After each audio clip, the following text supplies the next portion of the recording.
Good day. We are the researchers of the study entitled Online Transaction and Operational Management System, TOMS, for Sangguniang Kabataan of Carmona, Cavite. I am Louis Laura. I am Maridel Pilarta. And I am Rosalia Horsandra R. Ibanez. And now, we are here to demonstrate the system of the Online Transaction and Operational Management System. Proce- Proceeding to the system, mayroon pong login interface po na makikita po natin pag pinuntahan po natin yung system. And meron pong two user type po ang system. Si administrator po at si SK user side po. Si administrator po, siya po yung nag-a-administer or nag-handle po sa pinaka-main, nagsi-centralize monitor po ng mga process or nagma-manage po ng mga ibang information.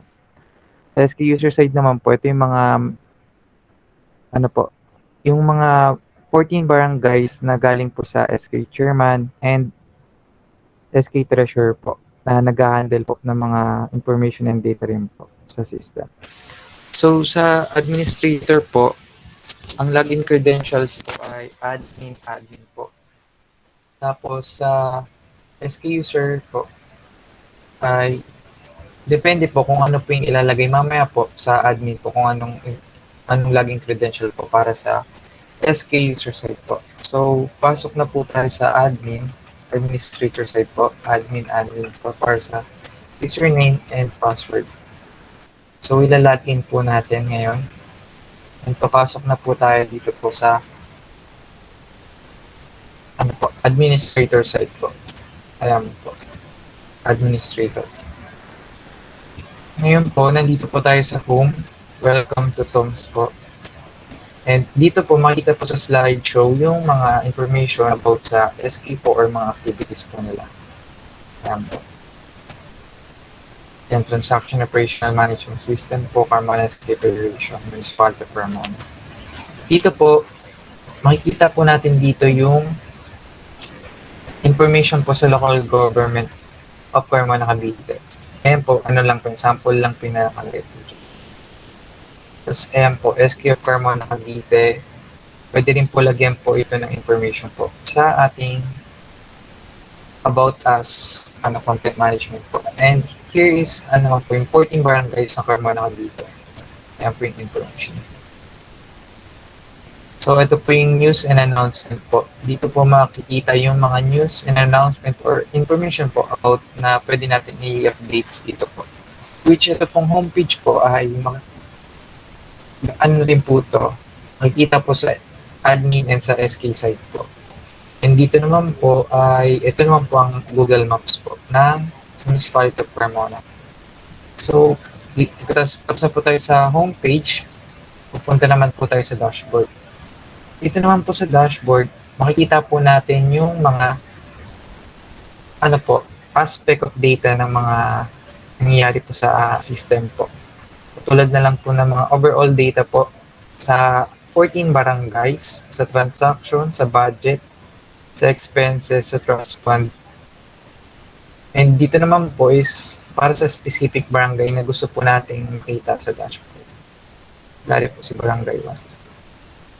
Ayan po, makifilter niya po si barangay 1. Makikita po yung transactions, yung budget, expenses, trust fund po. And mayroon din po siyang graph. Ayan po, mayroon po siyang 2 transaction and sa budget reports po. Dito rin po sa expenses and trust fund. Ayan po, yan po yung mga information po sa dashboard. Diyan po lalabas yung mga process or action na nangyari po sa system or sa SK user side po. Nalalabas po dito sa administrator dashboard po. So, magpo-proceed po tayo sa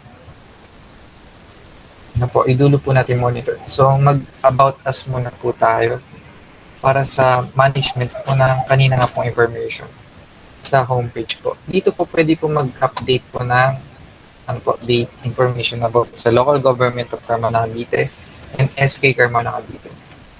Update po natin information.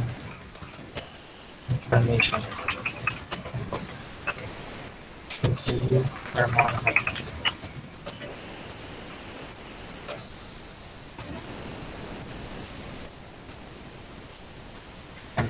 Hit lang po natin. Same po dito. Higit po tayo ng info. SK Carmona Cavite. Wait po ulit. So yung nilagay po natin, lalabas po yan dito sa homepage. Check po natin. Ayan po. Information about Pedro Carmona Cavite. Information about SK Carmona Cavite. Ayan po. Ang about content management po. Next po is announcement po. Dito naman po is pwede nga po maglagay ng news and announcement po. Ito po yung mga nakalagay na po kanina po sa homepage. So try po natin maglagay po. Maglagay po news. Sample news. Content. Sample content. Then click lang po yung save. Lalabas po siya dito. Ayan po. Sample news. So, balik po tayo. Pwede rin po natin sila i-edit or i-delete. Ayan po. Deleted na po yung sample news. Wala na po siya dito. So, magpuproceed tayo sa manage user po. Dito po, pwede po tayo mag-manage ng mga system user po or sa administrator side user po. Dito po yung account admin. Ito po, Tom. Pwede po ulit tayo maglagay ng add user. Sample user.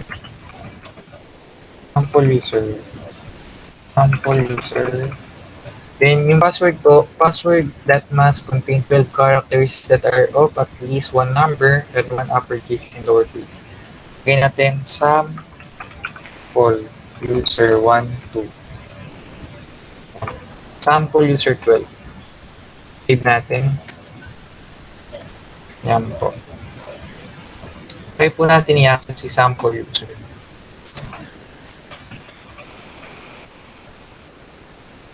Sample user 12. Yan po. I-access na po natin si sample user. Ayan po. So, logout po ulit natin. Balik po tayo kay admin.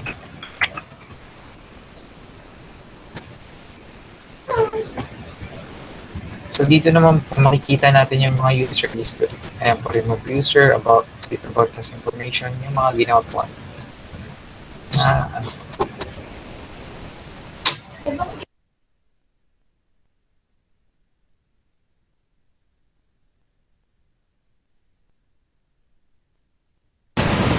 So, andito na po tayo sa ayan po, sa manage user po. Ayan po. Tapos pwede rin po natin dito po i-update. Ayan po, mag-edit po tayo dyan or mag-disable po. And pwede rin po natin i-enable po. Or i-remove po yung ayan po, nawala na po. So, sa monitor naman po tayo. Ito po yung 14 barangays na pwedeng i-monitor ng administrator side. Ang barangay 1 to barangay 14 po. So, kung try po natin, since activated na po itong barangay 1, activate po natin yung barangay 2. Ay, activated na po ito. So, try po natin i-activate si barangay 4. I-visit natin. So, click po natin yung update account. Barangay 4. Barangay 4. So, update lang po natin. Then, ayan po, makita po natin dito na wala pa pong budget si barangay 4. Ayan po yung total budget niya po. Total expenses, remaining fund, trust fund, total activities. And dito po, wala pa po yung mga information kasi po, may edit po yan mamaya po sa SK side setting. So, ayan po yung budget record po. Dito po makikita. Expenses, nakada na tapos po mga transaction. Yung calendar po na nilagay po sa calendar sa SK side. So, si admin po, may kakayahan po siya mag-add ng fund po for annual or supplementary funds po. Kaya po natin maglagay ng annual fund po para sa barangay 4 po. Kaya po 500,000 quick save, mapupunta po siya dito. Ayan po. So, pag natapos naman po yung annual fund, yung gagawin naman po natin is ipupunta po natin siya sa process trust fund kung saan po yung remaining fund, ito po, ay mapupunta po dito sa trust fund. Click po natin ito, click yes. Then, ito na po siya. Dito na po siya sa trust fund. And if another budget na naman po for another annual year, click lang po ulit yung annual fund, yung amount po. Ayan po. So, ito yung kanina po. I-update po natin yung kanina po na process na trust fund po. So, kaninang pinastas po natin yung trust fund para ma-update po yung barangay record data po.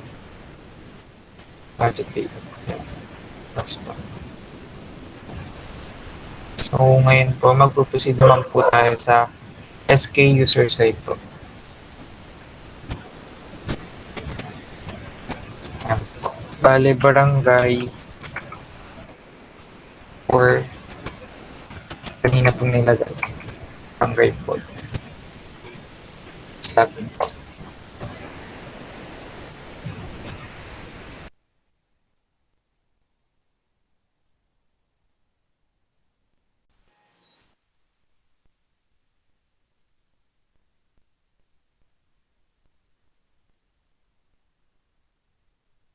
For the SK interface, so we have this design. So, let's talk about the homepage. So, ito po yung makikita sa homepage. Same as the SK admin po. But, ang pinakaiba lang is, makikita lang natin yung mga nilagay ng SK admin. So, hindi natin ma-edit yung announcement, yung vision, yung mission, ganun. Ayan. So, dito sa SK user, more on view lang siya. So, ayan, makikita natin yung mga announcement nila. So, let's proceed to the dashboard. So, here's the dashboard. So, we have the goods, services, and others. So, ayan, baba natin. We have the others. So, here, magre-reflect lahat or makakount lahat ng data na ginawa natin. For example, so we have purchase request, back resolution. So, ayan. Sa procurement, once na mag-create tayo ng file for the purchase request, so magka-count to ng isa. Basta every time na magkakaroon tayo ng ginawa na file, magka-count siya. Ayan. So, baba mo, Lu. So, sa baba naman is, makikita doon yung baba mo, Lu. So, hindi ko makita. So, ayan. Ayan, sa baba, makikita naman dun yung mga scheduled project and activities. So, sa gilid ay makikita doon yung recent action. So, yung ginawa natin. So, wala pa tayong ginagawa. So, panglaman yung table natin dyan. So, sa project and activities din, wala pa rin tayong na-add. So, ayan, wala pang nasa table. So, let's proceed to the settings. So, we have some important details sa settings dahil dito nakalagay kung sino yung mga signatories natin. So, we have this special information or important information about SK officer. So, diyan natin i-input lahat ng mga names ng SK chairman, SK, ayan. So, lagay natin as example yung SK chairman, vice chairman, back secretariat, So, ayan, dyan natin lalagay yung mga names nila. Back member 1, back member 2, and back member 3. So, lahat ng data dyan is magre-reflect doon sa ating procurement. So, sa printable na file is magre-reflect doon yung mga names nila. So, ang gagawin na lang nila is pipirma na lang sila. So, ayan. We have the head of procuring, SK Treasurer, ayan, Head Inspection and Appraisal Committee, Budget Monitoring Officer. So, the right side naman, so we have the information for the barangay. So, ayan, taas natin. Dito, lalagay natin yung barangay name. Let's have barangay for us the example. The city municipality as Carmona, the province Cavite, the contact number or the contact number ng barangay. So, ayan. So, we can also upload the logo of the barangay. So, we have 14 barangay. So, meron silang iba't ibang logo. So, ayan. You can freely choose to upload the logo of your barangay. So, once na nakapag-upload na tayo ng logo, so, ayan, i-click lang natin yung save information. Ayan, yung button. Update information. So, ayan. Once na ma-update na natin yung information, lahat ng mga names na nandyan ay magre-reflect sa ating procurement. So, let's proceed to our procurement. So, in our procurement, we have these three categories, which are goods, services, and others. So, let's click the goods. Let's procure goods. So, for example, may ginawa or may binili, may project ang SK about goods. So, ayan, let's create, add new activity. So, may activity ang SK. Ayan, so, let's add activity. Lagay natin yung title ng activity. So, example title, nature. Ayan. Let's fill out lang yung mga text box. Ayan, kung kailan nag-start yung activity and kung kailan matatapos. So, let's save. Ayan. So, ayan na. Meron dyang mga, as we can see, ayan, naka-table na siya. And merong action dyan, which are, pag kinlik natin yung blue, ayan, makikita natin na lahat sila ay hindi pa nagiging green. Hindi pa nag-highlight ng green kasi wala pa tayo na gagawang form. So, once na may magawa tayo dyang form, mag-highlight siya ng green. So, ayan. Back. So, we have this ash na kulay green. Ayan na. So, let's start. Mag-create tayo ng purchase request. So, ayan. Ayan. Ito na yung step-by-step process. Mag-i-start siya sa purchase request and natatapos siya sa disbursement voucher. So, yan sa purchase request, we can, lalagyan natin yung PR number, yung date, and let's add requisition. Requisition. Sa requisition natin is, dyan natin ilalagay yung nabili yung bibilhin nating goods. So, kung ilan yung item, let's have 1. Quantity, kung ilan yung bibili nating item. So, kunwari, 3.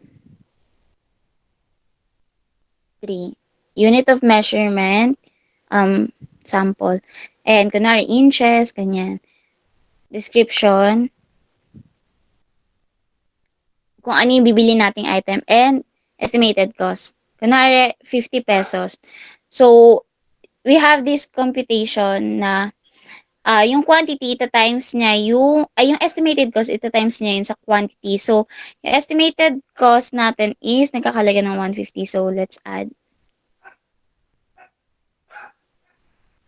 Click lang natin yung add and then masasama na siya sa table. So, we can add as many sa requisition natin. Pwede tayong madaming items. Kung madami kang items na bibilin, so ayan, pwede tayong mag-add. And, ayan, wag na tayong mag-add. So, let's click the process. And once na ma-process siya, magpa-proceed na siya sa back resolution. Ayan. And let's click the process. Ayan, nasa back resolution tayo. So, balik ulit tayo sa procurement, sa others. Meron dong action na kulay blue. So, pag kinlik natin yon is, makikita natin na nag-highlight na yung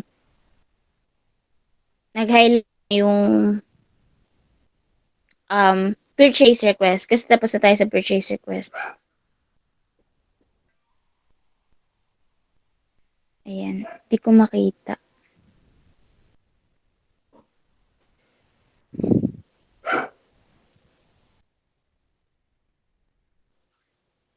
Ayan, so, nagalo-balo. Ayan. Sa back resolution naman tayo. So, let's fill out the text box lang, yung resolution number, item description, PR number, and amount.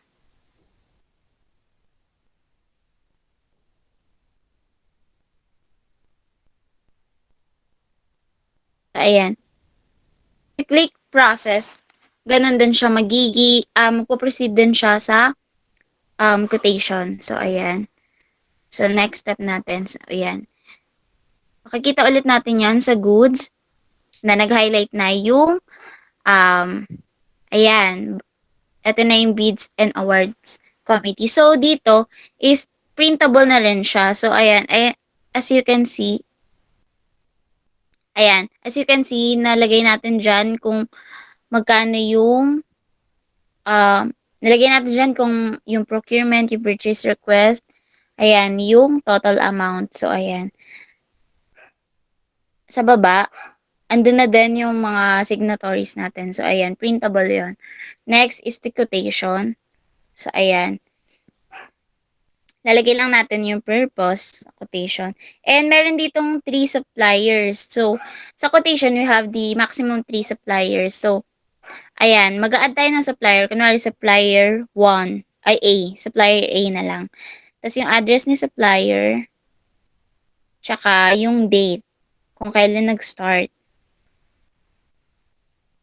Ayan, so, let's add. Then, mag-add ulit tayo ng isa pang supplier. So, supplier B naman.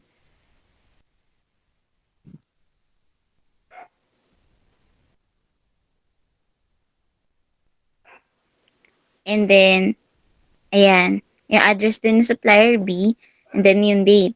So, ayan, mag-add ulit tayo ng isang supplier. So, ayan.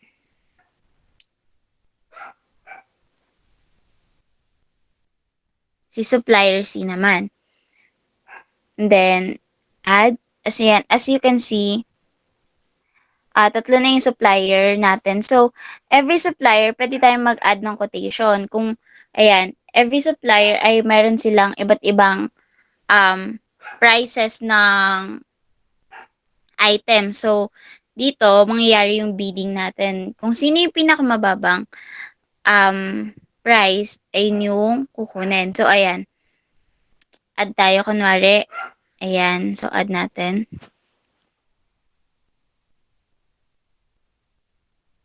Ayan. Sa supplier B naman, mag-a-add din tayo ng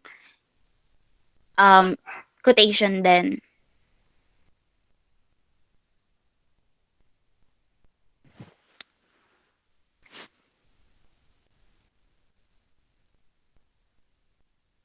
Ayan. So, iba-ibahin natin yung price nila. May mataas, may mababa din. Para malaman natin na kung sino yung pinakamababa is, ayun yung kukunin nila na supplier. Ayan. Lahat na, ayan, sa supplier C, mag-add din tayo ng quotation. So, pwede rin natin i-remove yung na-add natin quotation. Ayan. So, ayan, lahat meron na. So, let's click the process. Then, magpo-proceed yan sa next process natin. Sa next step, which is the PO or the purchase order. So, eto na, mag-order na sila. So, let's fill out. Ayan. So, tingnan ulit natin. Yung nag-highlight na siya ng green. So, ayan. Click natin. Ayan. Ayan yung ginawa natin kanina. nag-reflect lahat nung in-input natin na data dito sa ating file. So, printable din to. Printable. Pwede rin siyang i-print. So, ayan. Ayan. Every supplier, andyan yung mga prices nila. So, bali 3 supplier yan. Ayan. Ayan. So, let's go back to the procurement of goods. So, ayan. Doon na tayo sa ating next step, which is the purchase order. Ayan. Ito na yung sa purchase order. So, sino yung pinakamababa? Si supplier B. So, ayan. Nandiyan na yung supplier B. Si supplier B yung nanalo kasi siya yung may pinakamababa. So, ayan. Printable din to lahat. Then, yung mga signatories natin nandyan. So, tapos na tayo sa purchase order. So, let's have the next step, which is ayan, purchase order pa lang pala tayo. So, ayan, sa purchase order, i-fill out lang natin kung sino yung supplier, yung address, telephone number, ayan, address, telephone number, TIN, PO number, which is provided by the SK chairman, the date, and the mode of procurement. Ayan. So, meron din tayo dyan, sample, place of delivery, ayan, date, kung kailan siya i-deliver, and term of delivery, term of payment. So, si SK Treasurer or si SK Chairman na yung bahala mag-fill out sa mga data. Ayan, sa baba, we have the add purchase order. So, ayan, mag-fill out lang ulit si user ng details. Ayan, so we have the particulars,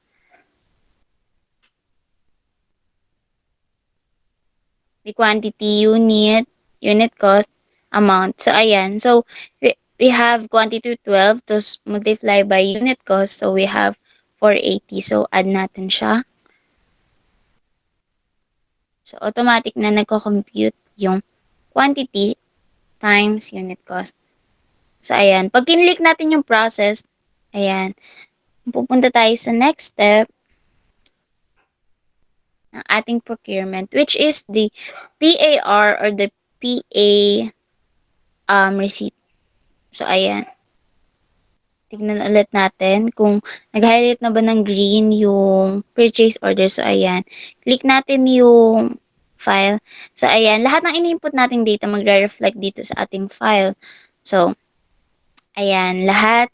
Barangay, telephone number, supplier, address, TIN number, and yung ating mga signatories. So, ang gagawin na lang nila is pipirma na lang. So, printable din to. Ayan. So, let's go back to the procurement. Sa procurement. Ayan.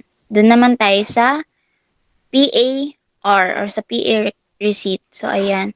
So, fill out lang ulit natin yung form. Property acknowledge receipt. Ayan. So, pwede tayo dito mag-add ng property acknowledgement. So, ayan. Quantity 3, unit of measurement, description, property number, date acquired, and the amount.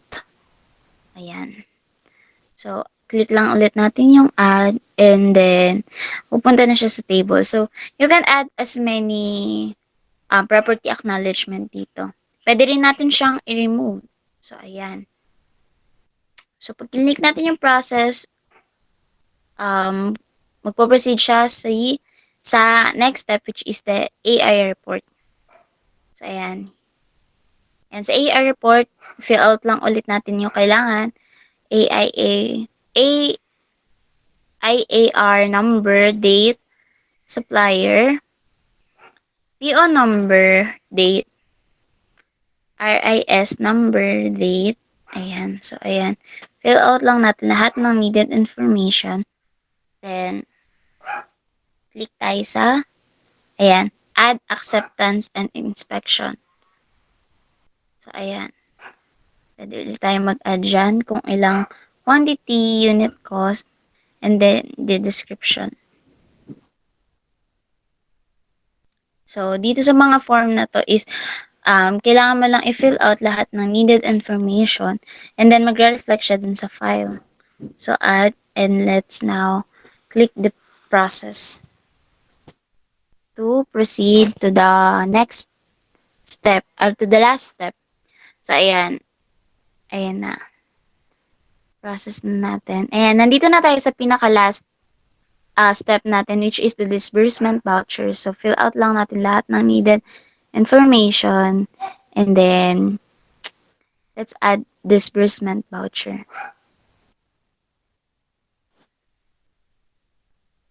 Ayan. We have this particular, kunwari, sample, particular. The amount, kunwari, we have 1,000. So, yan. 10,000. Okay. Ayan, 10,000. Add natin. So, ayan. Ayan. Once na ma-add natin, is pwede nating i-click yung process.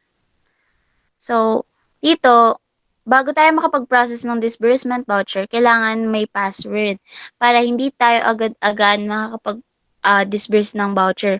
Kasi, for security purposes din to. So, the SK chairman, siya yung maglalagay dito ng password. So, lagyan natin yung password para makapag-disburse tayo ng voucher. So, ayan. Ayan, nakikita din yung password. Ready. Ayan. Ayan. Once na ma-process siya, lalabas din yung total amount. And then, meron ditong VAT category na naka-list down, drop-down list. Ayan. So, pipili tayo kung vatable or non-vatable. Pag vatable, may tax siya. Ayan. Let's click vatable na lang. Ayan, we have this computation. Ayan yung computation ng vatable. And, automatic na yung mababawas sa 10, ay, automatic na maa-add dun sa 10,000. Sa non-vatable naman,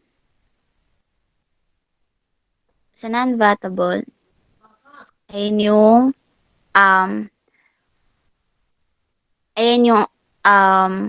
computation. So, meron tayong fund category. So, let's click the drop-down list. So, ayan. We have the current fund or the trust fund. So, doon sila magbabawas. Pipili lang si user kung saan siya magbabawas o magdededuct ng voucher. Kung sa current fund or trust fund. So, let's click current fund. Kunwari sa current fund natin, ibabawas yung 10,000. Ayan. So, lalabas dyan kung ilan na lang yung available nating fund. So, meron tayong 500,000 dyan. So, ayan. Process na natin. Process. Let's click the process.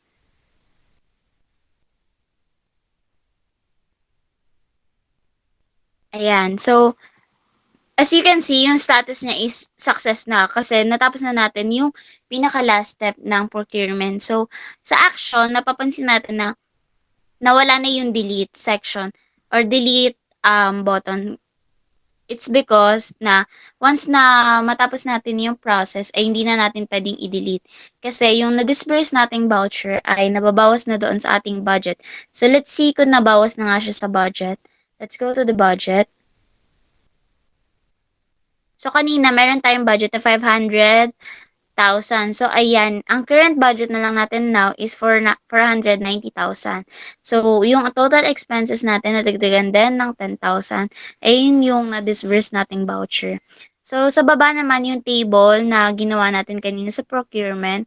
Andyan yung amount at 10,000 and the transaction date. So, nare-record kung kailan siya nag-transact ng o kailan natapos yung transaction. So, we have the budget table, the expenses table, the trust fund table. So, lahat ng file na nasa table ay printable din for the records.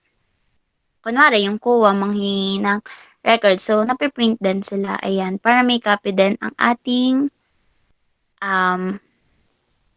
mga SK. Ayan. So, ayan. Ayan. So, for further explanation, explain to ni Miss Ruth Rotelia Crescenta. Ibanez. So, for the budget, makikita natin ang current budget, total expenses, and trust fund.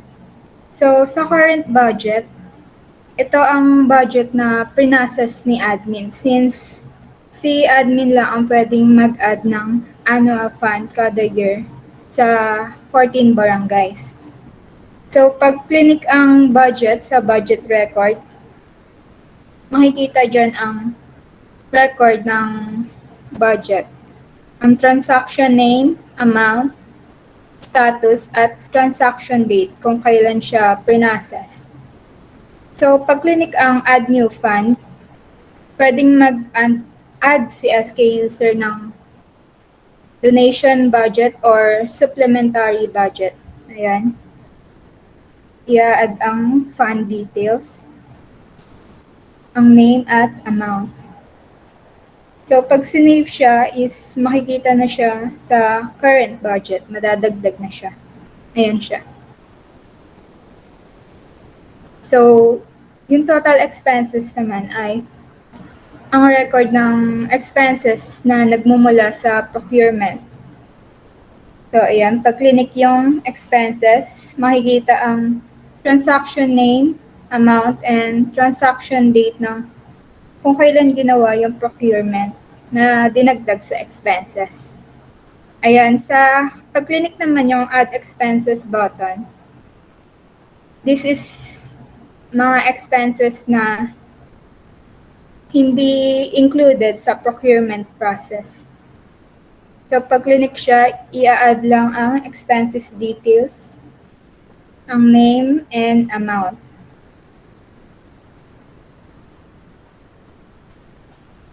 So, pag sinave siya, madadagdag na siya sa total expenses. Ayan siya. Nababawas rin siya sa current budget. So, ang trust fund naman is yung annual fund na hindi nagamit ng barangay, which is si admin ang magpa-process. So, ayan, pag-clinic ang trust fund sa budget record. Pag-clinic siya, makikita ang record sa trust fund, ang name, amount, and kung kailan siya prinoses. So, for the calendar page of the SK account, dito makikita ang list of scheduled activities and programs ni SK. Ayan siya. So, para makapag-add, i-click lang ang Add New Event Schedule para makapag-add ng activities and programs. Ayan siya. Lalagay lang ang event details, which is project, kung kailan siya in-start at kung kailan siya matatapos. Ayan siya. So, pag clinic ang add event, makikita na siya sa calendar. Ayan. Pwede rin siyang i-update. So, kapag kinancel ang event or kapag na-finish ay pwede siyang i-update. Ayan siya. Which is magre-reflect na sa calendar. Makikita din siya ang weekday, ang month, week, day, at ang list ng schedule of activities and events. So for the reports, meron siyang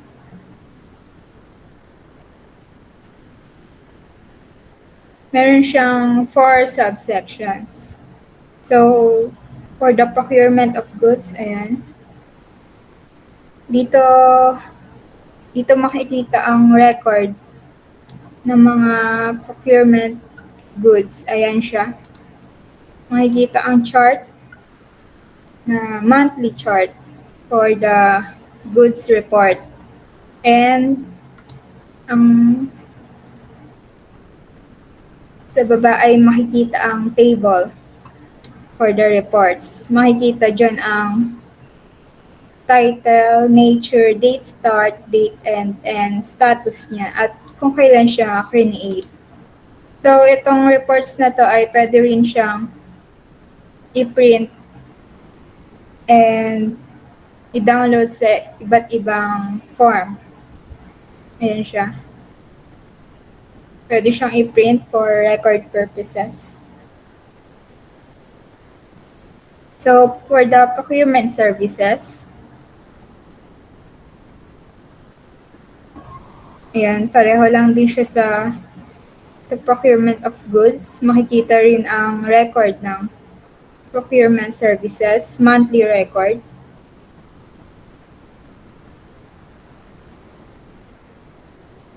So, for the procurement of others, ayan siya.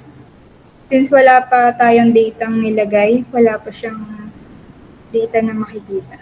So, for the budget, ayan, makikita ang budget record na inad natin. Ayan siya. Graphs and tables. So, napiprint din siya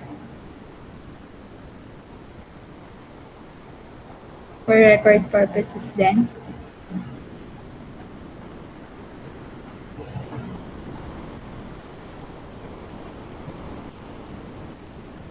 So, that ends our presentation.